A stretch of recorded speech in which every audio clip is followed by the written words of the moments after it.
Salve pessoal, tudo bem? Davi Vega com vocês novamente, dando continuidade aos clássicos da literatura mundial e sobretudo a nacional, né? Hoje eu quero fazer um vídeo falando, claro que não tem como falar da vasta obra desse autor, mas pelo menos dos pontos principais de suas obras elementares, que seria, a meu ver, o maior nome tanto na sociologia quanto na antropologia brasileira. Se fala muito do Florestan Fernandes, que é da Escola Paulista de Sociologia, que basicamente se tornou a figura expoente quando se fala em sociologia no Brasil, mas, a meu ver, existe um mundo anterior ao Florestan Fernandes que muitas vezes é desprezado pela academia, às vezes pelo seu caráter ensaísta, ou às vezes por se fazer um revisionismo, vamos dizer assim, ou uma revisão, melhor dizendo, das ideias que hoje são consideradas impróprias, né? Que, a meu ver, eu como uma pessoa que defende vários aspectos do tradicionalismo, eu acho uma pura tentativa de reescrever a história, né?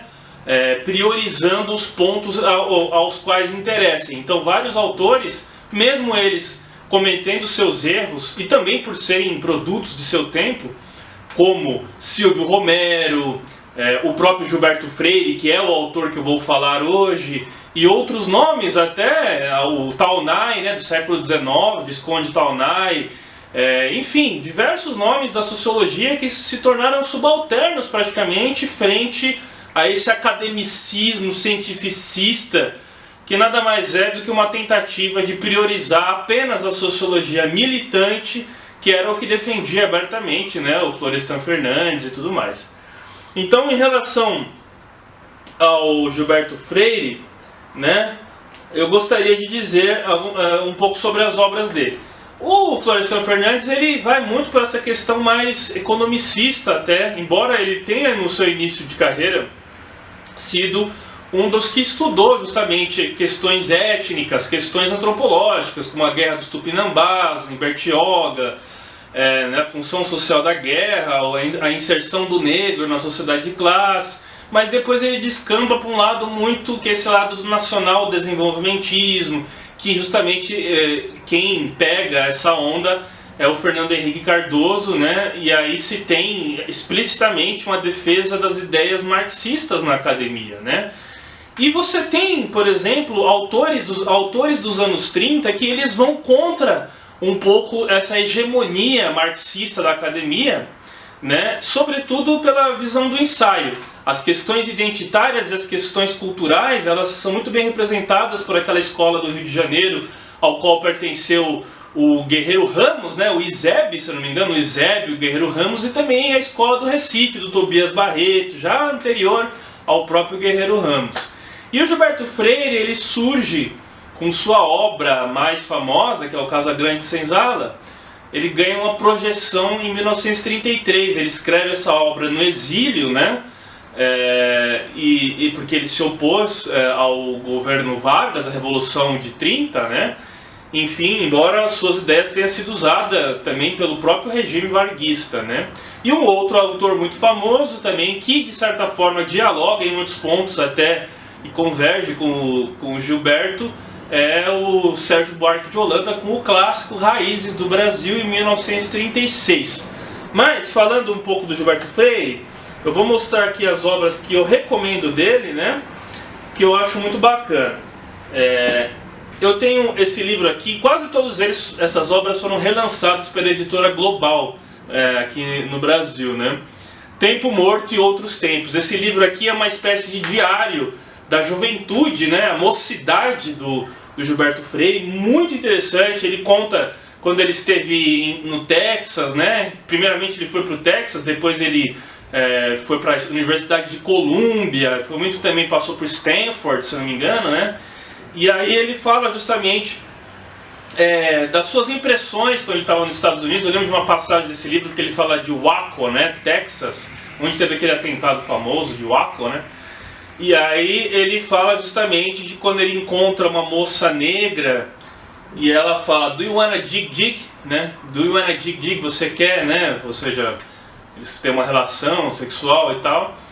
E ele fala que ele não perde tempo e vai com ela e tal. E aí ele explica justamente a diferença e da visão que ele tinha, sobretudo, desse povo afrodescendente em relação aos Estados Unidos e em relação às moças negras do Brasil, né? É muito polêmico essa questão, eu já vou entrar nessa questão com o Casagrande Senzala, mas não invalida toda a sua obra cultural e ele sendo um dos mais importantes intérpretes do Brasil, né? O Gilberto Freire também, inclusive nesse livro, ele fala dos autores que influenciaram ele. E aí ele vai falar justamente do Charles Maurras, né? O Maurras, né? O Charles Maurras, que justamente é aquele da Action Française, né? A ação francesa, que tinha tendências, né, nacionalistas e aí considerado por alguns, né, até fascista, o que eu não concordo, porque ele diverge um pouco. Ele é muito mais parecido com o maurismo do Antônio Maura da Espanha, até do Antônio Sardinha de Portugal, né, que não necessariamente é esse tipo de fascismo, vamos dizer assim, até muito mais que se aproxima de um socialismo, né, como foi o do Mussolini, né. Uma Cultura Ameaçada e Outros Ensaios, essa é um livro clássico dele também que eu gosto muito, que ele vai defender aqui o lusotropicalismo. Chama Uma Cultura Ameaçada porque ele fala que a cultura brasileira ela está ameaçada pelas colônias germânicas do sul, né? E esse livro aqui rendeu inclusive premiações em Portugal, né? Porque ele escreve num contexto de guerra colonial do Salazar com as colônias de Angola e Moçambique em Portugal, e esse livro ele foi usado pelo regime salazarista e ele foi condecorado pelo Salazar, inclusive, né? Esse aqui é um dos meus favoritos, o Brasileiro entre Outros Hispanos, onde ele vai defender a hispanidade do brasileiro, né? E ele fala das duas Espanhas, que seria Portugal e Espanha. Então ele vai defender a cultura lusa e a cultura ibérica em geral como sendo hispânica. E aí eu usei muito desse livro para escrever um livro que eu também tenho uma visão muito parecida, que se chama A Hispanidade para o Mundo Lusófono do Século XXI. Eu vou deixar o link para vocês baixarem em PDF esse livro, caso vocês tenham interesse de baixar. É um estudo sobre a América Hispânica e eu insiro o Brasil como pertencente a essa Ibero-América, ou Iberosfera, né? Essa Iberosfera hispana, né? Unida, né? Eu tenho outro dele que é o Perfil de Euclides, que aqui ele faz um estudo sobre o Euclides da Cunha, né? Um dos nossos eminentes também jornalistas, que fez um dos trabalhos precursores na sociologia, os Sertões, né? Inserido naquele contexto da Guerra de Canudos. E eu tenho os dois volumes do Casagrande Senzala, né? Que vem inclusive com ilustrações, né? Vai mostrando o engenho, vem um mapa, inclusive dentro do livro, e desenhos, né? Dos senhores de engenho, dos escravos e tudo mais, né? Um livro. Essa é uma edição da José Olímpio, né? Quase todas as suas obras foram lançadas pela José Olímpio, e essa é uma edição que tem um prefácio muito famoso dos anos 50, né? Que eu justamente vou falar desse prefácio logo mais, né? Vem em 2 volumes esse livro, capa dura, antigo, se encontra em sebo, né? Mas foi relançado pela editora Global também. Os outros 2 livros mais importantes que eu considero dele, eu tenho em PDF, que é o Sobrados e Mucambos, né, que é uma espécie de continuação do Casagrande Senzala, e o Ordem e Progresso, que ele vai fazer todo um trabalho sobre a República, sobretudo também com seu viés sociológico e antropológico, do mais focado no sudeste e sul do Brasil, no Ordem e Progresso. No Casagrande Senzala, como todos vocês sabem, ele sendo um autor de Recife, né, um pernambucano, ele foca mais na realidade do Nordeste, né? Bom, como eu mencionei, a Escola do Recife ela foi muito famosa pelos seus vieses, né, positivistas, vamos dizer assim, né?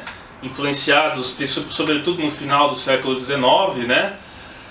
Pelos estudos positivistas, sobretudo do Silvio Romero, que era alagoano, mas na verdade pertenceu a esse movimento também.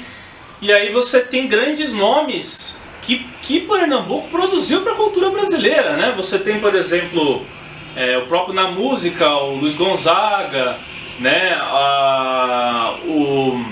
O Joaquim Nabuco, grande abolicionista e também um dos intérpretes do Brasil, com o seu livro Minha Formação, que eu tenho um vídeo que eu comento sobre o seu livro, que eu vou deixar aqui na descrição desse vídeo, né? E é mencionado na obra do Casagrande Senzala, inclusive, né? Enfim, e Pernambuco é um estado que tem uma história muito importante para a história brasileira, porque foi o palco da Batalha de Guararapes, quando você tem um dos primeiros sentimentos de brasilidade, quando o grande Henrique Dias comandou uma tropa para expulsar os holandeses, né, da costa brasileira. E nesse exército dele tinha mamelucos, negros, e o próprio Henrique Dias era negro, e pessoas de uma gente brasileira que é o embrião do que vai ser o povo brasileiro e a própria atividade militar brasileira, do exército brasileiro, essas forças da Guerra de Guararapes, né? O próprio Raposo Tavares, judeu convertido, né, cristão novo, fez parte desse movimento.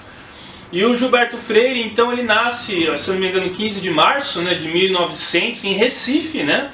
Ele é de uma alta classe pernambucana, né, da elite pernambucana. Seu pai é um dos fundadores de um colégio batista de influência norte-americana em Recife, né?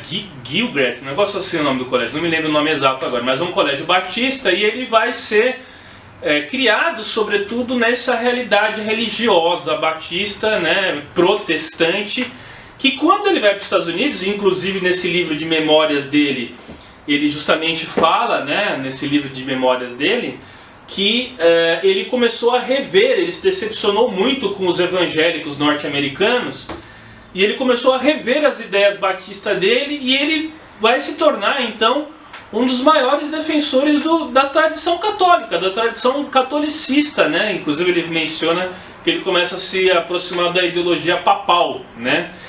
Então, o maior nome de expoente da tradição cristã católica romana, e que exprimiu também esse sentimento de formação do Brasil no contexto dos jesuítas, no contexto de cristianização dos primeiros indígenas e depois também da própria conversão do negro, né?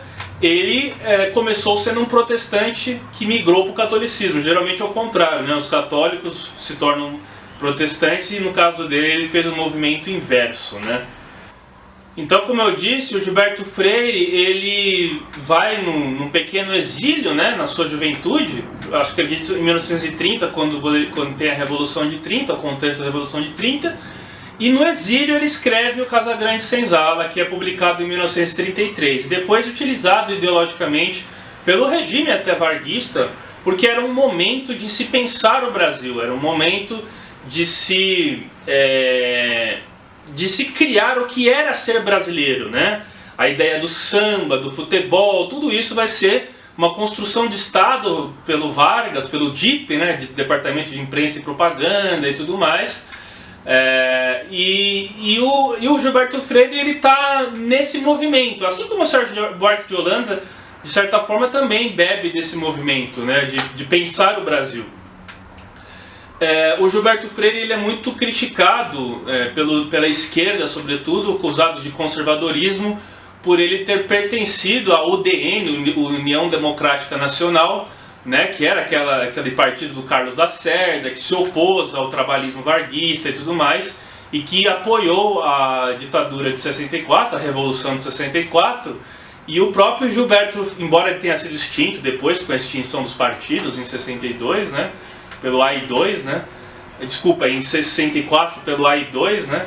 E aí o Gilberto Freire, ele vai participar, inclusive, na área cultural daquela explosão de patriotismo, nacionalismo da Revolução de 64, inclusive no governo do Garrastazu Médici, Emílio Garrastazu Médici. Então ele nunca foi perdoado pela esquerda, embora se reconheça que é um grande pensador do Brasil, mas as obras dele sempre são apresentadas com vários pormenores, né? Várias arbitrariedades por parte de professores, da própria academia, né? Por partes de intelectuais que mostram até o estudo, a obra dele, mas sempre tendo intervenções para tentar explicar, ora desconstruindo ou ora até mesmo menosprezando o trabalho do Gilberto Freire, que de certa forma ele, ao criar o embrião do Brasil que surge no seio da Casa Grande,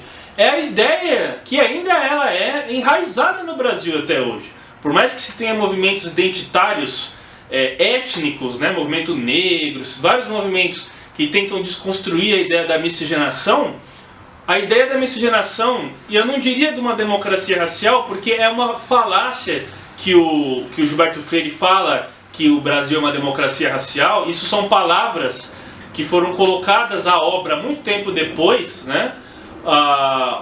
Essa ideia de democracia racial é uma ideia ainda enraizada no povo brasileiro pelo fato da gente não ter tido um passado escravocrata igual ao do sul dos Estados Unidos, com uma segregação baseada no sangue, de fato, né? One Drop Rule, né? A lei da gota de sangue, enfim, que a nossa forma de escravidão e a forma com que se deu a criação e o cadinho de raças, a união de raças que o Brasil propiciou, ela foi uma formação de um povo num contexto semelhante por conta da escravidão, mas num contexto diferente da forma com que a resultante dessa escravidão no Brasil ocorreu, gerando um povo miscigenado, e a escravidão norte-americana gerando um povo realmente mais, embora você tenha tido miscigenação também, mas num grau muito menor, num povo mais, vamos dizer assim, etnicamente, eu não gosto da palavra puro, mas etnicamente mais conservado, vamos dizer assim, do que no Brasil, onde todas as raças se fundiram, né?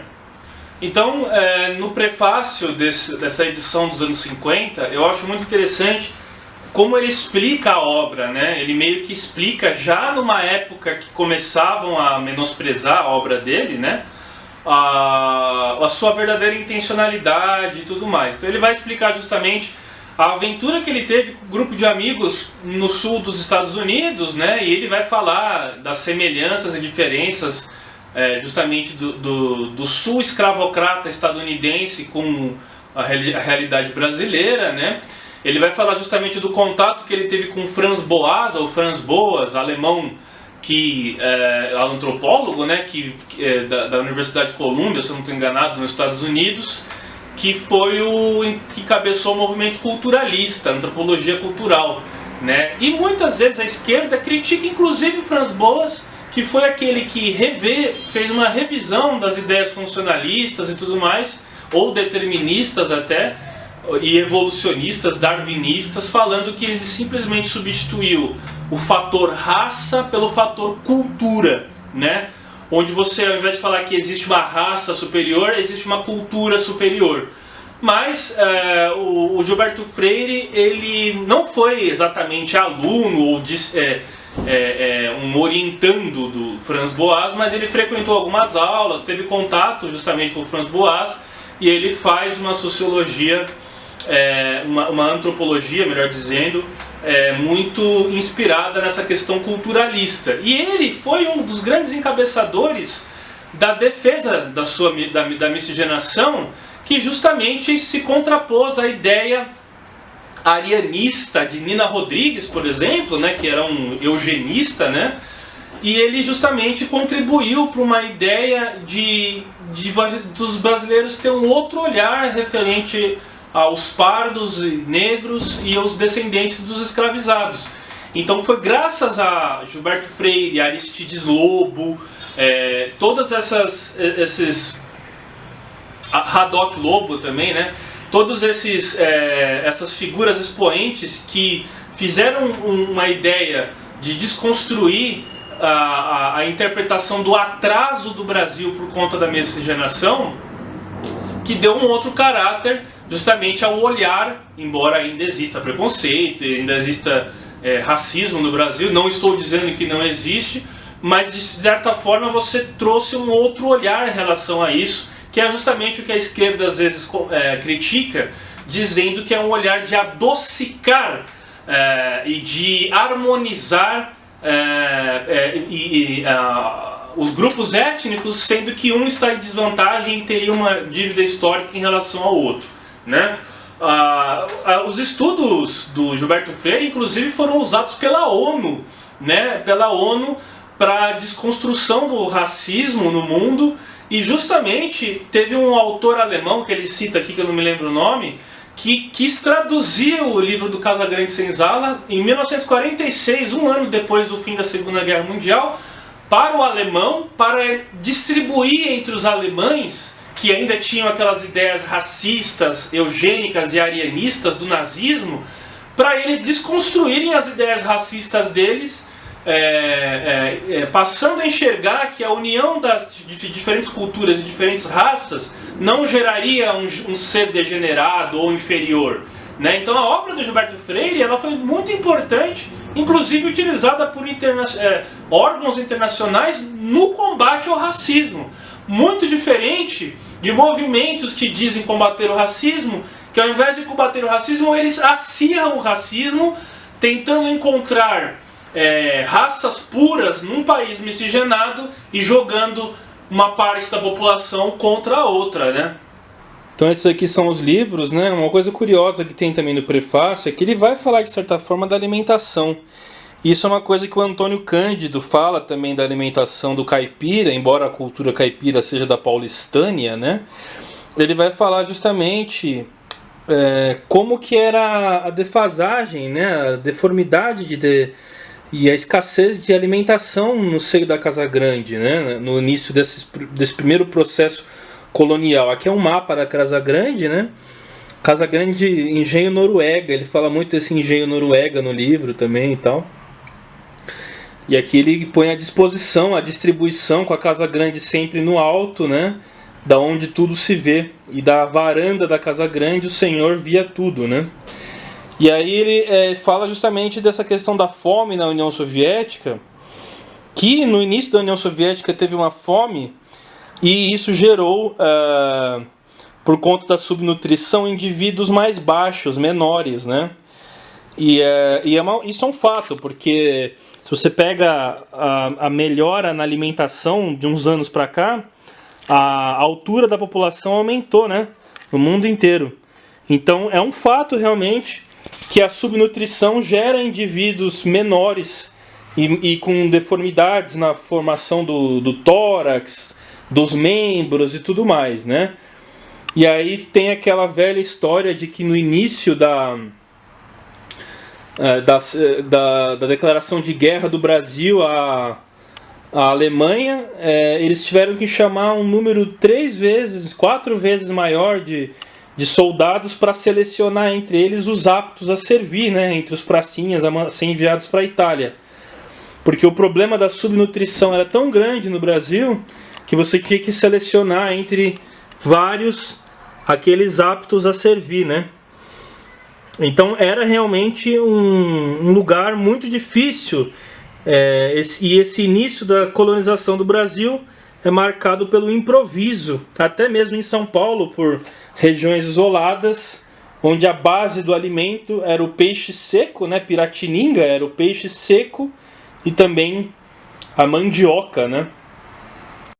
No prefácio ao Casagrande Senzala, ele vai falar também do Joaquim Nabuco, né, sua grande contribuição, ele sendo também um menino de engenho, um menino filho da Casa Grande, criado por sua madrinha, né, que ele também era de Pernambuco, e aí ele fala da fazenda Massaranduba, né, onde ele cresceu e tudo mais, ele cita isso, né? Então você pode perceber que quando o Brasil ele começa a ser povoado, vamos dizer assim, né?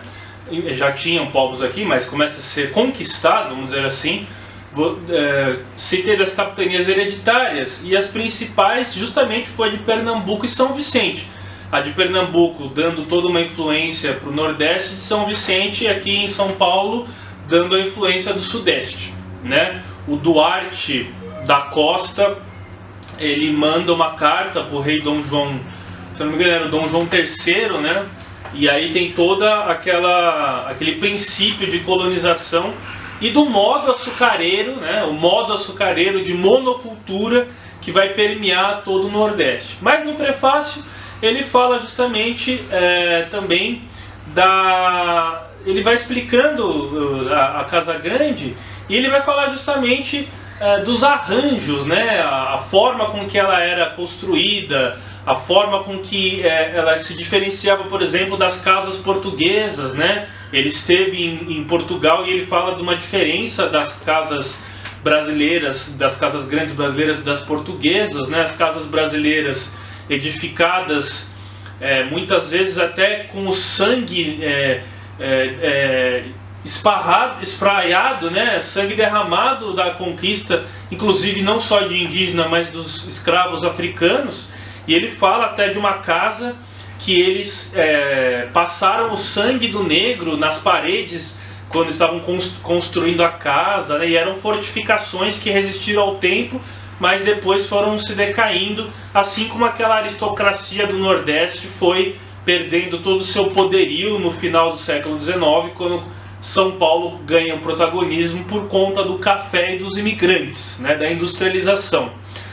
Mas enfim, ele vai falar também que se tinha costumes de enterrar negros, e não só negros, mas pessoas da mesma família nas casas grandes, né?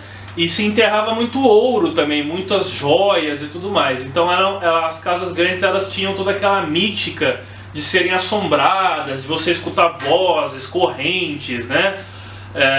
Enfim, era uma heresia você dar luxo aos negros, era você dar cordão de ouro, joias, eles não podiam usar essas coisas. E talvez isso explique até um interesse muito grande por parte até mesmo de movimentos periféricos em utilizar anéis de ouro, cordões de ouro e tudo mais, que talvez seja um resquício até inconsciente, até de alguma forma, daquele período, né? É a forma de ostentação, a forma de você mostrar que você também pode portar joias, né? O interesse exacerbado por relógios, enfim, por esses apetrechos, né? Enfim, ele vai falar vai explicar como surge essa casa grande, mais ou menos, e tudo mais. E ele fala da diferença também da casa grande que existiu no Nordeste e as habitações dos paulistas, né? São Paulo, você tem a ideia de que era isolado, embora você tenha estudos hoje que mostram, inclusive, a hispanidade em São Paulo, que em São Paulo não era tão necessariamente isolado assim, porque você tem uma simbiose das casas paulistas influenciada pelos jesuítas, que você encontra em Quito, por exemplo, no Equador, no Paraguai, nas missões jesuíticas do Paraguai. Então tem uma simbiose, uma influência das casas bandeirantes com as casas espanholas, né, hispânicas, né? E você tem, então, por exemplo, nas casas grandes do Nordeste, elas eram construídas do alto, elas ficavam no alto. E em São Paulo, elas se construíam nos vales, elas ficavam na parte de baixo. Então, na parte do alto, você via tudo, e o senhor, que era o patriarcado, era o patriarca, representava o patriarcado, ele lá do alto via tudo, e nada escapava aos seus olhos. Tudo era centrado na Casa Grande, e ele era o patriarca da Casa Grande. Então ele que fazia a máquina funcionar, vamos dizer assim. Ele era dono da mulher, dono dos filhos, dono dos escravos, dos agregados, que seriam os homens livres, como capatazes e tudo mais, né? E inclusive ele vai falar que no seio da Casa Grande você tem muito a questão da sexualidade. E aí vem essa ideia que é muito criticada, porque na forma que ele escreve é uma forma que adocica, que harmoniza, como se esse processo de fusão das raças ele tivesse sido totalmente voluntário, né? E a gente sabe que houveram estupros, houveram violações, ninguém aqui está falando que não. Embora você também tenha havido casos harmoniosos. Então você não pode radicalizar para uma visão romântica idealizada da miscigenação dessa forma, da mesma forma que você não pode também falar que todo o processo ou toda todo o processo de difusão das raças do Brasil foi um processo violento, né? Porque se sabe, aí no primeiro capítulo do livro ele já fala também, primeiro ele fala da questão indígena, para depois falar no terceiro capítulo do português, né? Ele vai falar do tipo de colonização portuguesa, e depois ele fala mais, adentra mais a realidade da Casa Grande e dos escravos e tudo mais, né?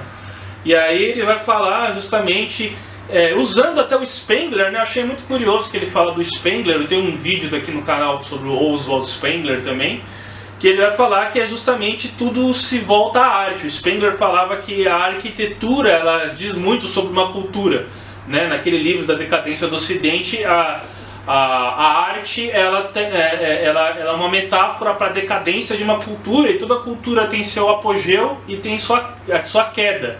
E quando a arquitetura está em queda, é sinal de que, ou a arte está pobre, é sinal de que aquela civilização está em queda. Então ele vai falar da Casa Grande usando uma visão spengliana também. Achei muito interessante, para você ver como o Gilberto Freire, ele era erudito e ele bebia de vários autores, né? Ele era um conhecedor profundo de vários autores. Conhecia inclusive os marxistas. Ele critica a visão da história materialista, de você olhar a história apenas pelos meios de produção, né? Uma sociedade baseada e definida apenas pelos seus meios de produção, embora você tenha elementos também materialistas na obra dele. É uma obra que abarca vários estilos, ele mistura vários estilos, é muito completo. Por isso que não é à toa que é um dos livros mais importantes do Brasil, né? Para você entender o Brasil, né? O próprio Aldo Rebelo, o nosso antigo ministro, o grande nacionalista brasileiro, ele fala justamente da importância da sociedade que surgiu no engenho em volta da Casa Grande, daquela economia cafeeira. Opa, cafeeira não, eu tô com São Paulo e o Sudeste na cabeça. É canavieira, a monocultura, o ciclo da cana-de-açúcar, né? O açúcar sendo um dos produtos principais, né? Onde a gente teve um escravismo terrível para adoçar a boca de europeu, né? Que era um produto muito valorizado na Europa, né? Caríssimo na Europa. Então, corrigindo, todas as vezes que no vídeo eu falar cafeeira, que eu me confundi na exposição, é o ciclo da cana-de-açúcar, da monocultura da cana-de-açúcar, que foi o primeiro ciclo econômico agroexportador do Brasil, seguido pelo café, né? Teve do ouro em Minas Gerais, né? E depois o café muito tempo depois. Mas no início da colonização era a monocultura de cana-de-açúcar. Que justamente a gente tem um resgate hoje, não só no Nordeste, mas inclusive em São Paulo. Hoje, se você vai para o interior de São Paulo, você vê mais plantações de cana do que plantações de café. Porque por conta do etanol, da gente fabricar o etanol, o café perdeu seu protagonismo e a cana-de-açúcar voltou a ter um protagonismo, inclusive no Sudeste. Então é muito importante a gente entender justamente essa formação, início da história do Brasil. E também eu recomendo a leitura do Caio Prado Júnior, né, que ele vai falar justamente da formação econômica do Brasil, agroexportadora, voltada para fora, exportada apenas para a metrópole. A colônia só podia comercializar com a metrópole, né? Para a gente entender justamente a realidade do nosso agronegócio de hoje e a realidade de um país que conseguiu montar um parque industrial graças às commodities agrícolas do café, né? E que hoje se volta totalmente para uma economia exportadora de commodities também, né? O que caracteriza, né, esse patriarca é justamente uma aristocracia, aquela aristocracia que vivia no Nordeste, que é marcada pelo tempo lento.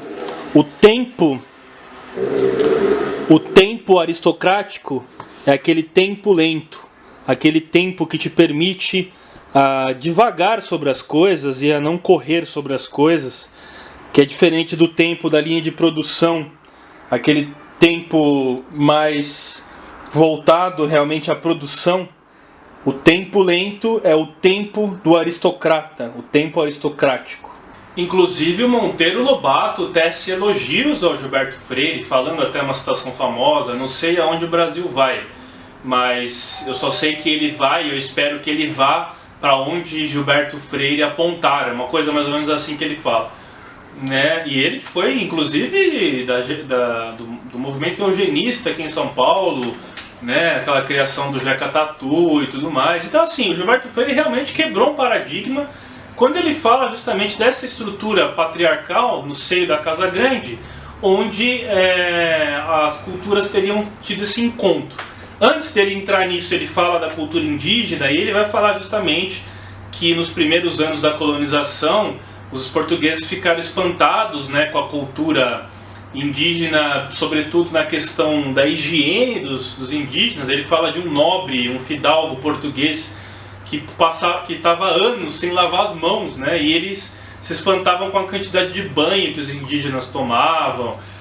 E ele vai explicar justamente dos jesuítas. Ele reproduz um pouco essa ideia de hierarquia das raças, quando ele fala que a raça, ele não fala raça, ele fala cultura superior, que seria do português, ela consegue seduzir a cultura local, né? E aí você tem uma prática que realmente existiu, que foi a prática do cunhadismo, que até o Darcy Ribeiro fala muito e tudo mais.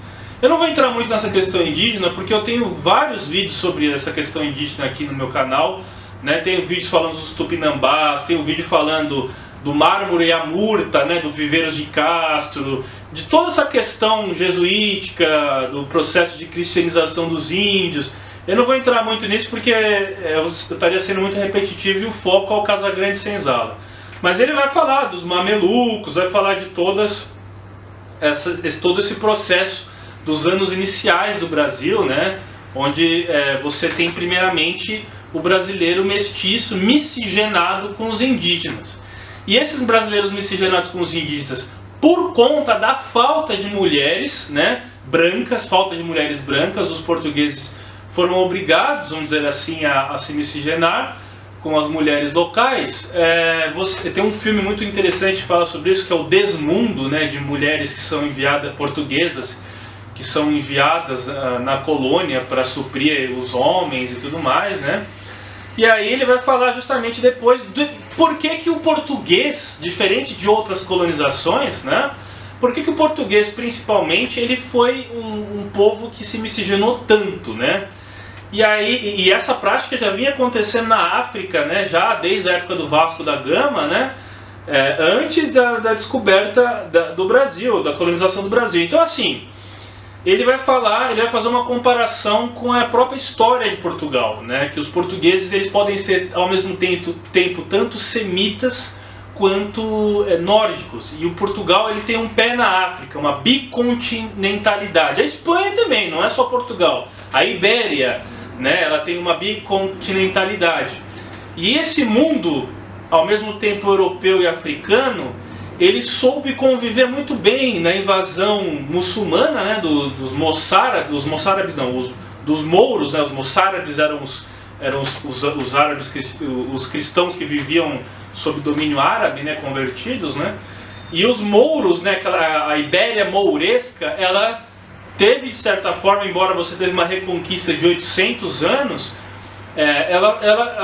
diferentes culturas conviveram juntas, né?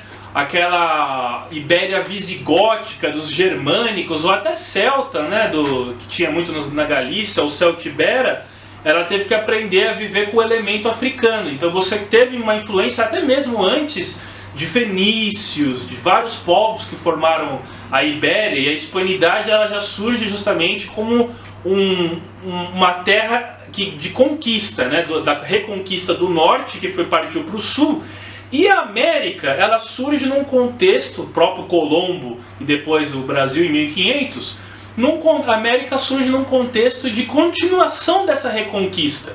E as práticas dessa reconquista na Europa pelos portugueses eram a prática de miscigenação. Eles tinham aquela ideia da princesa moura entrando na lagoa nua, né, com seus cabelos e olhos negros, né, e seduzidos por aquela sedução dos árabes que eram superiores aos germânicos em termos de, naquela época, né, em termos de tecnologia, em termos de aparelhos, em termos de matemática, de astrologia, de uma série de coisas, da própria navegação que trouxe os espanhóis à América, né, eles eram muito superiores e eles tinham toda aquela mítica. Aí você tem o livro do Orientalismo, do Edward Said, de como o Ocidente sempre foi influenciado pelo Oriente, né, e tudo mais, não vou entrar nessa questão. E aí, essa ideia da mulher morena, da princesa moura, eles transpuseram justamente as indígenas que lembravam muito, porque também tinham cabelo liso preto, olhos pretos e corpos nus, né, corpos... E eles falavam que no livro ele fala que elas eram muito fáceis aos europeus, que já chegavam abrindo as pernas, basicamente é essa palavra que ele fala, né? Mas existem outras explicações antropológicas, né? Por exemplo, se você pega os tupis aqui na região do Sudeste, as mulheres elas sofriam muito nas mãos dos tupis, os homens viviam nas redes, eles só caçavam e iam para a guerra. E todo o trabalho pesado de agricultura e de cuidar dos filhos e tudo mais era feito pelas mulheres. E eles tratavam muito mal as mulheres, eles não tinham um cavalheirismo igual essa ideia que vem do romantismo da Idade Média, né? Do cavalheirismo europeu para com as mulheres. Não que não existissem homens violentos, claro que sempre existiu e ainda existe, mas essa ideia de você tratar a mulher num pedestal, né? A ideia romântica da Idade Média, os portugueses tratavam as índias assim e elas ficavam encantadas de ver homens, né, tratando elas de uma forma diferente que os próprios indígenas não tratavam. Então tinha essa questão também deles conquistarem elas justamente por esses mecanismos, né? E também a prática do cunhadismo, como eu disse, que era uma prática dos índios, especialmente dos tupis, de ceder mulheres da aldeia para os povos conquistadores como uma forma de amizade, né? A gente então herdou muitas práticas dos indígenas, né, de comer mandioca, que substituiu o pão, né, o carboidrato do Brasil, né, o pão do Brasil, mandioca e tudo mais, enfim, não vou entrar nesse aspecto. Então, os portugueses eles teriam essa bicontinentalidade que favoreceu esse tipo de colonização e tudo mais, né?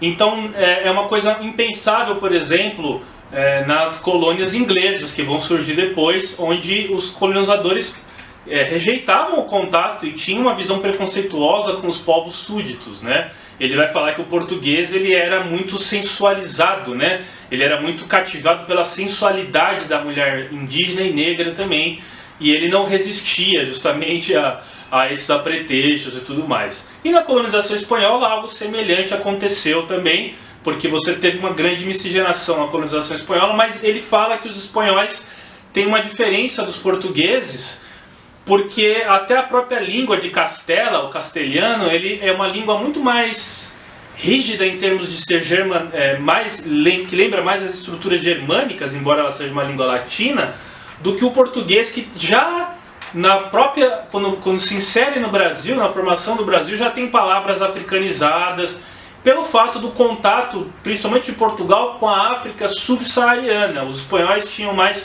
contato no norte da África, né? Então, que os portugueses não tivessem, tinha Ceuta, onde até o Dom Sebastião desapareceu na batalha de Alcácer Quibir, né? Que vai surgir o sebastianismo e tudo mais. Mas o Ceuta hoje pertence à Espanha, depois passou para o Império Espanhol na época da União das Coroas, da União Ibérica com Felipe II, né? Enfim, e aí ele vai falar justamente que o português ele é mais orientalizado porque ele era mais globalizado do que o espanhol. Os portugueses, vale lembrar que eles forjaram o primeiro império global, né? O primeiro império global que a gente conhece foram os portugueses que forjaram, né? Então Portugal sempre foi o pioneiro dos mares, e por ter essa facilidade com contato com outras culturas, ele justamente era uma cultura já globalizada naquela época, mais até do que outras, né? O Sérgio Buarque fala da diferença dos espanhóis para os portugueses, no sentido dos espanhóis serem mais afeitos ao planejamento de suas cidades, a uma estrutura mais hierarquizada. Ele é o ladrilhador, né? Aquele que vai construir, que edifica. E as cidades espanholas foram planejadas e foram edificadas. Santo Domingo, a primeira capital da América Espanhola, foi edificada sob os planos os projetos do Leonardo da Vinci, né? O Florentino e tudo mais. E os portugueses não, os portugueses ele fala que seriam avarentos, seriam mais aventureiros, era a vontade de aventura, né? Era um povo ascético, um povo totalmente pragmático, né? Diferente do idealismo dos espanhóis. E os portugueses eram pragmáticos, eles eram céticos, eles eram indolentes, fala da indolência do português, né? E mais afeitos à aventura mesmo, e não muito atados, o que vai propiciar o nomadismo do português no território americano, sobretudo materializado pelos bandeirantes paulistas, né? Que é a expressão maior desse nomadismo que conquistou todo esse território que é o Brasil, né? Enfim, mas lembrando que é o que eu defendo no meu livro, tanto portugueses quanto espanhóis, embora tenham essas sutis diferenças, né, e muito mais similaridades do que diferenças, ambos são hispânicos, ambos são hispanos da antiga Espanha romana, né, da Portugal e da Ibéria, né? Enfim, ele vai falar tudo isso, e aí ele fala que o primeiro processo de colonização do Brasil ele foi pacífico, até meio que democrático, ele fala. Né, que seria o processo que surge sobre o ciclo do pau-brasil. Mas depois, quando você tem a centralização da economia canavieira, ciclo da monocultura da cana-de-açúcar, do engenho de cana-de-açúcar canavieiro. A monocultura, essa característica vai mudar. Aí você tem justamente a vinda dos escravos da África para cá, e aí você tem uma alteração na estrutura da sociedade brasileira, que é marcada também pela violência, mas é uma violência que se harmoniza de acordo com o Gilberto Freire, né? E ele vai falar dos povos africanos que vieram para cá. Hoje a gente sabe que eram os sudaneses, os bantus, né? Boa parte dos bantus, iorubás, aquela região da mina, né? Salta da Mina, da costa, enfim, até da Guiné também, e até alguns do Congo também. Então, no meio dessa transumância, o maior deslocamento de pessoas de um continente para o outro, claro, contra a sua vontade, né, ou forçado pelo europeu, por mais de 3 séculos, foi justamente o empreendimento dos portugueses, que eram, em sua maioria, semitas, e os semitas eram dados ao comércio, dados a justamente a negociação e o que marca a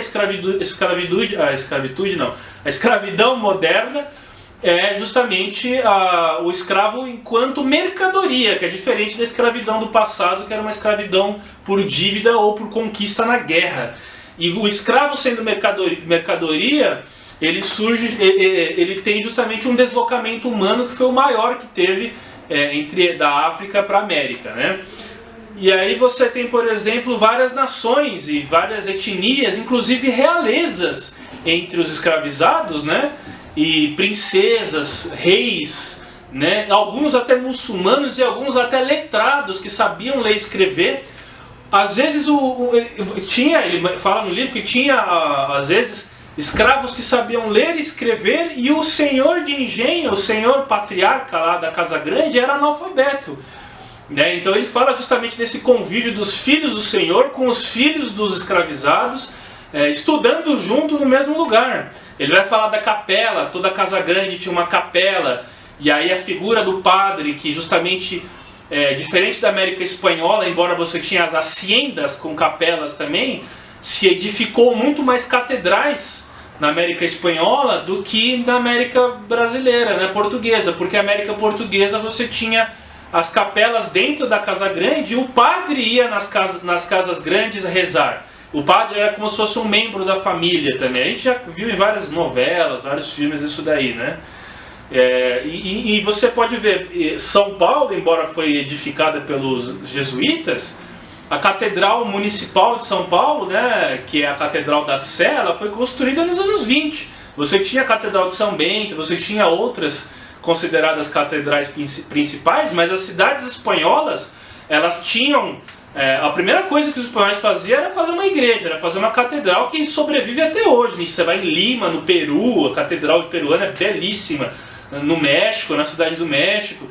E no Brasil não. No Brasil as catedrais elas são mais modernas porque justamente o exercício religioso também estava no seio da Casa Grande, né? Os padres muitas vezes tinham filhos, né? Sabido que essa prática sempre ocorreu. E ele vai falar justamente que essa questão do celibato ela não era respeitada aqui na América, né? Então você tinha uma diferença muito grande entre o católico da península, né, lá da metrópole, e o católico aqui da América. O católico da América ele é mais plasticizado, né? Bem como o negro tem uma plasticidade também, ele vai falar da plasticidade, e aí vai muito em contra aquele texto do Mármore e a Murta, do Viveiro de Castro, né? Que é justamente uma expressão do Antônio Vieira, o padre Antônio Vieira, que ele fala que os índios tinham uma cultura muito fácil de ser moldada, mas não é bem assim, porque eles tinham seus mármores inquebrantáveis também, né? Que é a questão da dádiva, tem uma série de coisas. E aí ele vai falar justamente que aqui os padres eles acabavam tendo filhos e tal, e aí sempre apresentavam esses filhos como afilhados ou sobrinhos, ou as esposas, ou as mulheres que era às vezes falava que era uma pessoa que ele estava cuidando, que ele estava ajudando, mas ele tinha relações com ela. Então assim, a obra do Gilberto Freire, ela é muito explicada pela questão sexual. O Brasil surge, o povo brasileiro surge por uma sensualidade, né? Uma sensualidade que pode ser tanto violenta quanto harmônica, mas o povo brasileiro, essa miscigenação, ela já surge com esse sensualismo, né? É o que permeia muito a obra do Gilberto Freire, e justamente é uma das ideias que se tem do Brasil até hoje, fora do Brasil, né? Essa ideia até que se tem no Brasil, que pessoas fazem turismo sexual e tudo, da sensualidade do brasileiro, né? Mas não deixa de ter sua verdade essa sensualidade do brasileiro, não só do brasileiro, mas como todo latino, das músicas, dos tipos de dança, até mesmo nas culturas um pouco mais europeizadas, como a Argentina, o tango, ele é totalmente sensualizado também, né? Mas você também não pode explicar um país apenas por isso e reduzir um país apenas por isso. Não estou falando que o Gilberto Freire faz isso, mas é a ideia que se vendeu há muito tempo, né? E ainda se vende quando você tem, por exemplo, as mulatas no carnaval dançando, saindo seminuas. Essa imagem do Brasil exportada para fora, né? Que é a imagem da cultura nacional, vamos dizer assim, né? Que é a cultura que foi imposta do Brasil inteiro, para o Brasil inteiro e tudo mais, né? Por uma construção de Estado justamente do Vargas, né? Enfim, aí ele vai falar justamente que os portugueses eles casavam com as mulheres brancas e tinham seus filhos reconhecidos brancos, né? Mas eles tinham uma verdadeira propensão às mulheres bonitas, as negrinhas bonitas, né?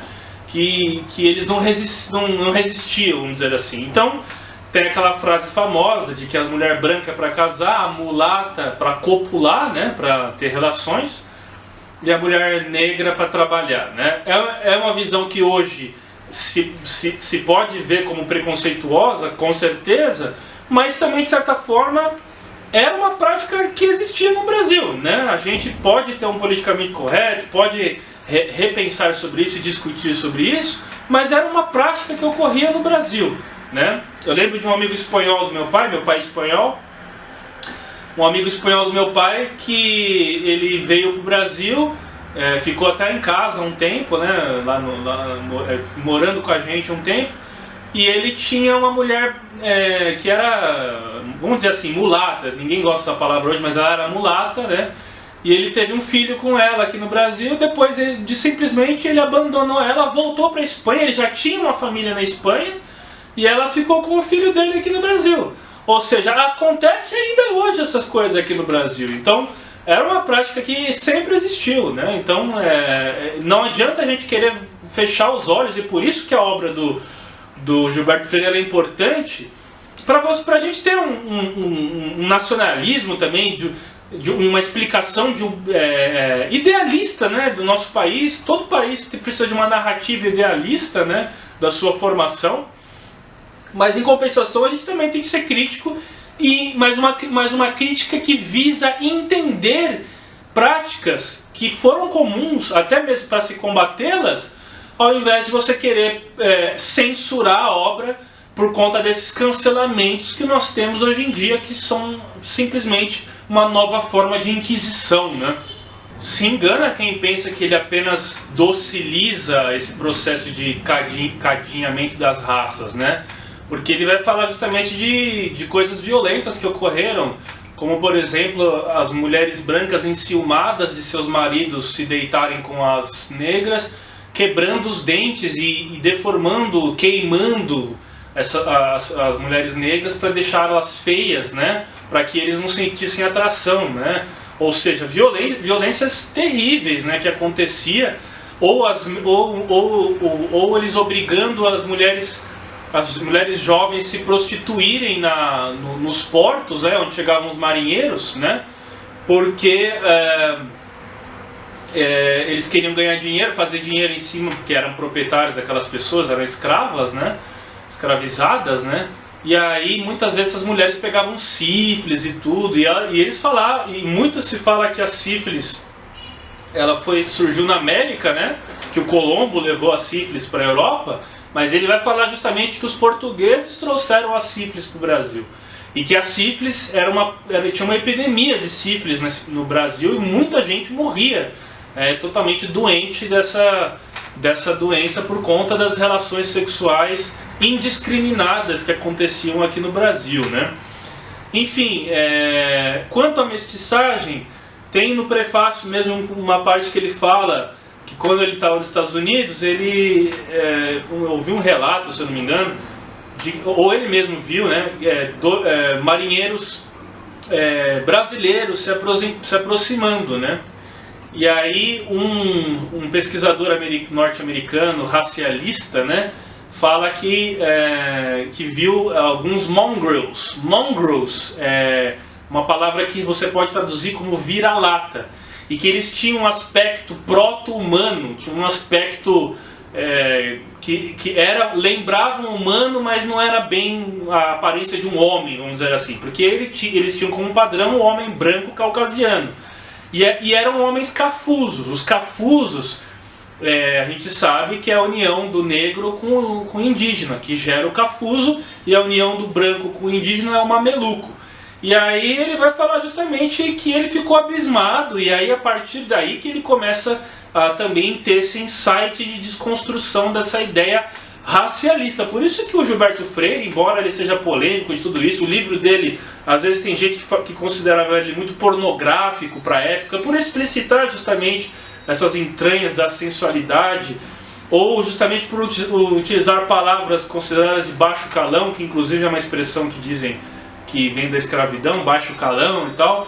Então ele é um autor muito polêmico por tudo isso, mas ele é importantíssimo, não só pelo seu trabalho sociológico de explicação do Brasil, mas justamente para desconstruir o racismo no mundo, embora infelizmente alguns grupos ainda o vejam como o expoente máximo do racismo, principalmente no Brasil, né? O que é um absurdo. Então vários termos surgem, né? Brancarana, por exemplo, é um termo o que eles designavam a mulata, aquela mulher negra de pele mais clara. E aí você tem hoje ideias como do colorismo, né? Que se fala muito do colorismo hoje, justamente porque nós vivemos num país que não se pode definir o sujeito através de uma raça ou etnia, vamos dizer assim, né? Porque justamente nós somos a resultante de várias delas. Até eu, sendo filho de imigrante por parte de pai, né, e do norte da Espanha, que é um lugar que teve pouca influência muçulmana, por parte de mãe, minha mãe é descendente de caipira, cabocla, então eu sou miscigenado. Existem outras pessoas de peles mais escura, peles mais clara, que também são miscigenadas. Nós vivemos num país onde é difícil você definir qual categoria a pessoa se insere, a não ser que seja aquelas comunidades isoladas do sul do Brasil, de alemães, holandeses, enfim, onde ainda se fala até alemão, nem se fala português. Mas saindo dali é muito difícil a gente, num país majoritariamente considerado pardo, né, a gente discriminar os mestiços, né, por conta disso. O José Vasconcelos, né, o José Vasconcelos vai falar justamente que foi um autor mexicano, que o mestiço é uma raça cósmica, né? E ele é uma raça cósmica porque ele é a junção de todas elas, né? É uma espécie de você olhar o mundo através de todas as possibilidades, todas as óticas, porque todas as óticas compõem o que você é. Na minha casa, eu tinha a cultura europeia do meu pai e a cultura paulista do interior da minha mãe. Então era uma cultura totalmente diversificada, e nossos vizinhos sendo nordestinos, e enfim, então como você vai explicar uma originalidade de um país, numa cultura assim? Até mesmo as culturas negras e as pessoas negras transplantadas, que a gente sabe que foi contra a sua vontade, a gente sabe que elas estão em desvantagem e que existe sim racismo no país, não estou falando que não, mas como você vai justificar uma pureza sendo que elas também são resultantes de várias culturas unificadas, né? Elas também têm sangue branco, sangue indígena, não tem apenas o sangue negro, então é muito complicado esses movimentos que tentam importar da América do Norte, que tem uma realidade totalmente diferente da nossa, né, essa questão racial. Né? O Brasil nos anos 50, através da Unesco, pela Unesco, ele optou por ser um país mestiço, o que é muito diferente dos Estados Unidos, que é um país bicolor, é um país birracial, que era majoritariamente entre negros e brancos. Né? É uma formação diferente a formação do povo brasileiro, e eu acho um pouco complicado a gente tentar trazer doutrinas racialistas num país onde é difícil você definir o que nós somos, né? Definir a qual categoria nós pertencemos. Né? Enfim, não tem como a gente falar dessa obra sem a gente mencionar aquilo que mais define a história do Brasil. Né? O Brasil é um país marcado pela escravidão, né? Foi o penúltimo e o último das Américas, se não me engano o último, a libertar os escravos, né? A terminar com a escravidão. Infelizmente muitos dos documentos que se tinha, né? Até das paróquias, antigamente, antes de ter os cartórios, eram as paróquias que tinham documentos, né? E documentos alfandegários de entradas dos escravizados, para a gente saber um pouco mais da origem deles e tudo mais, lá da África, né? Eles foram destruídos, sobretudo pela República, que quis apagar esse passado, né? Quando se proclamou a República. Inclusive o Rui Barbosa foi um dos idealizadores desse processo de se apagar todo o passado escravocrata e tentar reescrever a história. Todas as vezes que se tenta reescrever a história, é um processo totalitário, é um processo que passa por cima até de coisas importantes. Hoje, muitos dos grupos negros que querem saber de sua origem, querem saber uma série de coisas, não conseguem ter acesso a isso. Por quê? Porque se tentou reescrever a história. E se a gente começa a destruir estátuas, uma coisa é você questionar e ter uma visão crítica, outra coisa é você querer apagar um passado em nome de se construir uma história nova, ou começar a contar a história a partir do ano zero, vamos dizer assim. Quando você faz um processo desse, eu acho que todos saem perdendo, sobretudo a área científica, que não é você falar o que os outros querem ouvir, não é você mostrar aquilo que cai bem como uma luva para as pessoas, para agradar as pessoas.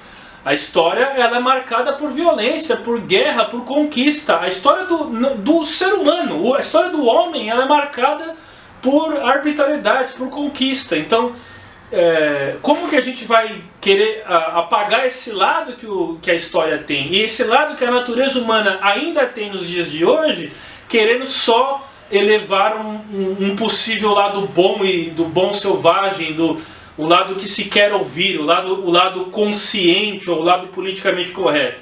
Eu acho muito complicado isso daí, né? Enfim, mas o Casagrande Senzala é um livro primordial se você quer entender a história do Brasil, a formação do povo brasileiro, né? Se você quer entender, sobretudo, da sociologia e antropologia brasileira, né? Muitos dos movimentos que importam realidades que não são a nossa, que querem ser uma coisa que não são, que querem ter uma realidade que não é o mesmo processo da formação do povo brasileiro, iria entender o que ali está escrito e o que ali talvez nos define melhor, embora exista racismo e embora exista diferenças sociais marcadas sobretudo pela condição étnica. Mas aquilo que nos define e que o Brasil pode mostrar como exemplo para o mundo, e para um mundo que se globaliza principalmente, é justamente a miscigenação.